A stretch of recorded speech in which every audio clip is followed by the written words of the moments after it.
Army soldiers को एक combat hero बनने के लिए, एक वॉर हीरो बनने के लिए, लीथल ऑपरेशंस करने के लिए ये आर्मी के मेजर्स, जनरल्स, कर्नल्स ये कहते हैं कि 7 साल कम से कम समय लगता है। तो आप मुझे बताइए, मैं जम्मू कश्मीर से आता हूँ। जम्मू कश्मीर ऑलरेडी एक वार जोन है जहाँ आतंकवादी हमले होते हैं। जम्मू कश्मीर से सटा हुआ हमारा लद्दाख है जहाँ चीन की दरअंदाजी होती है। तो एक सोल्जर जिसके पास सिर्फ 1.5 और 2 साल का अनुभव होगा ट्रेनिंग में, तो क्या कश्मीर जैसी जगह में या लद्दाख जैसी जगह के ऊपर क्या वो सर्वाइव कर पाएगा? उसके प्रोफेशनलिज्म पे हम ये सवाल आज पूछते हैं। किस साल में अगर जो लड़का रिटायर करेगा, एक तो उसके पास अच्छे खासे पैसे होंगे ताकि वो अगर कोई नौकरी ना करे तो कुछ काम भी कर ले। दूसरी चीज़ कि उसके पास एक अच्छा अनुभव होगा, उसे राज्य सरकार अपनी पुलिस में उन लोगों को प्रायोरिटी देगी। तो फिर ये तो बहुत अच्छी स्कीम है। देखिए, सबसे पहले आप मुझे बताइए 21 साल के बाद इसकी क्या गारंटी है कि उसको आगे रोजगार मिलेगा? 10 साल आपके पास है ना समय, 10 साल आपके पास है समय। क्या है कि राज्य सरकार में, सीआरपीएफ में, सीआईएसएफ में, राज्य सरकार की पुलिसों में उसको भर्ती मिलेगी, इसकी एश्योरेंस नहीं है। मैं आपको बताता चलूँ, उसको प्राथमिकता दी जाएगी। प्राथमिकता एक अलग चीज़ है, लेकिन एश्योरेंस एक अलग चीज़ है। सवाल ये है कि जब एक अग्निवीर ये जो स्कीम इन्होंने लाई है, इसमें रैंक नहीं है, इसमें प्रमोशन नहीं है, और ऑलरेडी हमारे पास आर्मी के अंदर रिक्रूटमेंट करने का एक सेट फॉर्मेट है, जिसके कारण उसी सेट फॉर्मेट के कारण हमारे सोल्जर्स ने जंग भी लड़ी और दुश्मनों को मुंहतोड़ जवाब भी दिया, पाकिस्तान के टुकड़े टुकड़े करी। आज सवाल अग्निवीर तनख्वाह कितनी लेगा, रिटायर कब होगा, ये बाद की बात है। इससे पहले का सवाल ये है कि इस एक प्रथा जो हमारे सिस्टम में आर्मी की रिक्रूटमेंट में चली आ रही है, एक सेट प्रोसीजर है, एक सेट फॉर्मेट है, उसके विपरीत होने के बाद ये जो पथ वाली स्कीम है, इसको लाने का क्या मकसद है? क्या आपको आर्मी के प्रोफेशनलिज्म पे एतबार नहीं रहा? क्या हमारी आर्मी देश नहीं बल्कि दुनिया में इसका लोहा माना जाता है? इसका आपको इनके ऊपर विश्वास नहीं है? हमारी सेना तो दुनिया की बेस्ट सेना है, इसमें कहीं से कोई संशय नहीं। आपकी जानकारी के लिए मैं ये भी बताऊं, एक आर्मी सोल्जर्स को एक कॉम्बैट हीरो बनने के लिए, एक वॉर हीरो बनने के लिए, लीथल ऑपरेशंस करने के लिए ये आर्मी के मेजर्स, जनरल्स, कर्नल्स ये कहते हैं कि 7 साल कम से कम समय लगता है। तो आप मुझे बताइए, मैं जम्मू कश्मीर से आता हूँ। जम्मू कश्मीर ऑलरेडी एक वार जोन है जहां आतंकवादी हमले होते हैं। जम्मू कश्मीर से सटा हुआ हमारा लद्दाख है जहां चीन की दरअंदाजी होती है।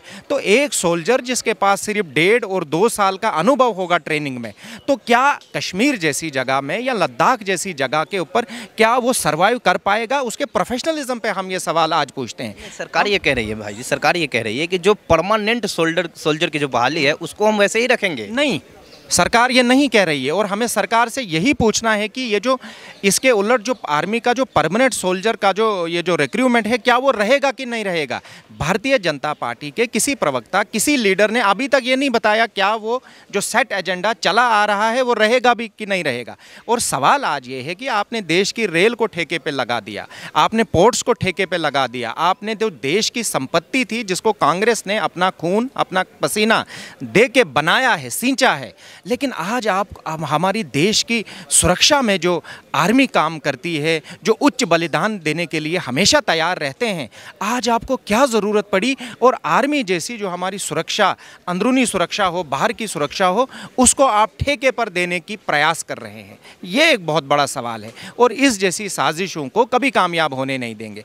आज भी हमारे देश का नागरिक, देश का युवा, वो कश्मीर से लेकर कन्याकुमारी तक हो, सिक्किम से लेकर गुजरात तक हो, वो पसीना खपाता है, वो फिटनेस करता है, मेहनत करता है, सुबह उठ के वो दौड़ लगाता है।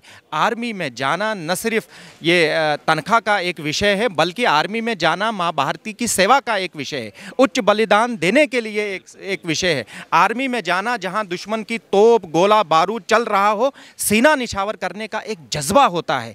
आप उस जज्बे को 35 साल लेके जाइए, 40 साल लेके जाइए, 30 साल लेके जाइए, लेकिन आप 4 साल के अंदर अंदर फिर आप लॉलीपॉप दे रहे हैं कि 4 साल के बाद आपके खाते में 20 लाख लेके आइए और घर चले जाइए। आर्मी के जज्बे को और माँ भारतीय के लिए जो लोग उच्च बलिदान देने के लिए तैयार होते हैं, उनको 20 लाख दें, इस तराजू में मत तोलने की आप कोशिश करिए और उन युवाओं का सम्मान करिए जो अपनी उम्र में 10 साल, 12 साल, 15 साल के होते हैं। एक सपना वो पालते हैं कि देश की सेना में जाना है, देश की हिफाजत करनी है, देश से दुश्मनों को दूर रखना है। जो मैली आंख से इस देश की तरफ देखेगा उसको करारा जवाब मिलेगा।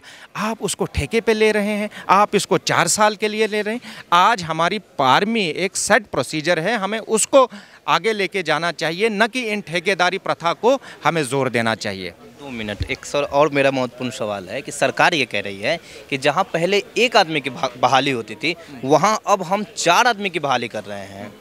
ये जो अग्निवीर जो योजना है, हम 1 आदमी की बहाली की जगह 4 आदमी की बहाली कर रहे हैं और उसमें से 1 आदमी को फिर मैं परमानेंट रख लूँगा, लेकिन 3 आदमी वहाँ से रिटायर कर जाएंगे। आप मुझे बताइए, जो 1 आदमी के बजाय 4 आदमी ये ले रहे हैं, तो ये बिहाड़ी सिस्टम चला रहे हैं ना आर्मी के अंदर। क्या हम समझे कि देश का खजाना खाली होने वाला है तो तब जाके ये एक तो तनख्वाह बड़ी कम दे रहे हैं, टाइम पीरियड कम दे रहे हैं और ये शगुफा छोड़ रहे हैं कि 4 साल, ये एक नागरिक को हम 4 साल रखेंगे, फिर 4 में से 1 आगे ले जाएंगे, अग्निवीर कहलाएंगे। कहीं ना कहीं जो इनका 5 ट्रिलियन का एक सपना था, ये जो फुस होता हुआ नज़र आ रहा है। देश के खजाने पे कहीं ना कहीं खतरा मंडला रहा है, वो खाली हो रहा है।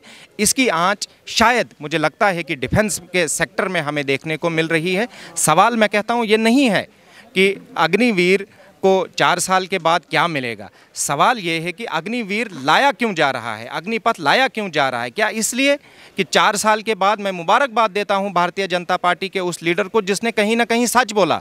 हम कांग्रेसी ये मानते हैं भारतीय जनता पार्टी प्रधानमंत्री से लेके उनके नीचे के कार्यकर्ता तक ये कभी सच नहीं बोलते हैं, लेकिन कभी कभी सच इनके मुंह पे आ जाता है। विजय वर्गीय जी जो अभी अभी कहने लगे कि 4 साल के बाद मैं बीजेपी दफ्तर में इस अग्निपथ से रिटायर हुए जो एक हमारे सैनिक होंगे उसको बीजेपी के दफ्तर में गाड़ दूंगा। इतनी शर्म की बात, इससे और ज़्यादा शर्म की बात क्या हो सकती है। और भारतीय जनता पार्टी 21-22 साल के बाद जब ये रिटायर हो जाएंगे, सवाल ये है कि उनका भविष्य क्या होगा।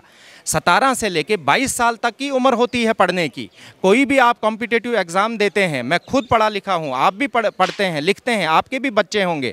वो एक 17 से 21 और 22 साल का जो टाइम पीरियड होता है वो कॉम्पिटिटिव एग्ज़ाम देने का होता है, वो अपने सपनों को साकार करने का साल होता है, वो पढ़ाई लिखाई करके एक पोजीशन पे पहुंचने का साल होता है। यहाँ तो ये 4 साल लेके जाएंगे, 4 साल के बाद 22 साल की उम्र में उनको रिटायर करेंगे, 20 लाख हाथ में देंगे, तो 20 लाख के से क्या उनका भविष्य ठीक हो पाएगा?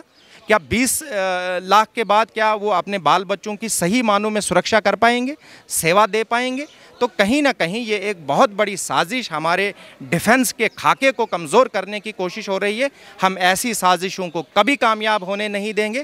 कांग्रेस पार्टी, राहुल गांधी से लेके कांग्रेस पार्टी का एक एक कार्यकर्ता आज सड़क पे है, आज दिल्ली के थानों में है, आज अलग अलग राज्यों में प्रदर्शन कर रहा है। जिस तरह राहुल जी ने कहा था कि किसान के सामने मोदी सरकार को घुटने टेकना पड़ेंगे, आज भी हम कहते हैं और राहुल जी कहते हैं इस अग्निपथ योजना से भारतीय जनता पार्टी को, देश को माफ़ी मांगनी पड़ेगी, घुटने टेकने पड़ेंगे। इसको कभी भी किसी भी सूरत में हम कामयाब होने नहीं देंगे। कल सर तीनों सेना की प्रेस कॉन्फ्रेंस थी और तीनों सेना ने साफ साफ कह दिया कि अब जो अगली प्रक्रिया होगी, सेना की जो बहाली होगी, वो अग्निपथ योजना के तहत ही होगी। तीनों सेनाओं के जो सरबराह हैं, जो हेड्स हैं, मैं उनका सम्मान करता हूं, लेकिन जो वॉर वेटरन्स हमारे देश में रहे हैं, वॉर हीरोज़ रहे हैं, इन तीनों सेना अध्यक्ष के साथ साथ हमें उन रिटायर सेना के वीरों की तरफ भी हमें देखना चाहिए जिन्होंने डंके की चोट पे इस योजना का कहीं ना कहीं विरोध किया है। मैं कहता हूं आज भारतीय जनता पार्टी खुद से ये बोलने के लिए नाकाम हो गई है,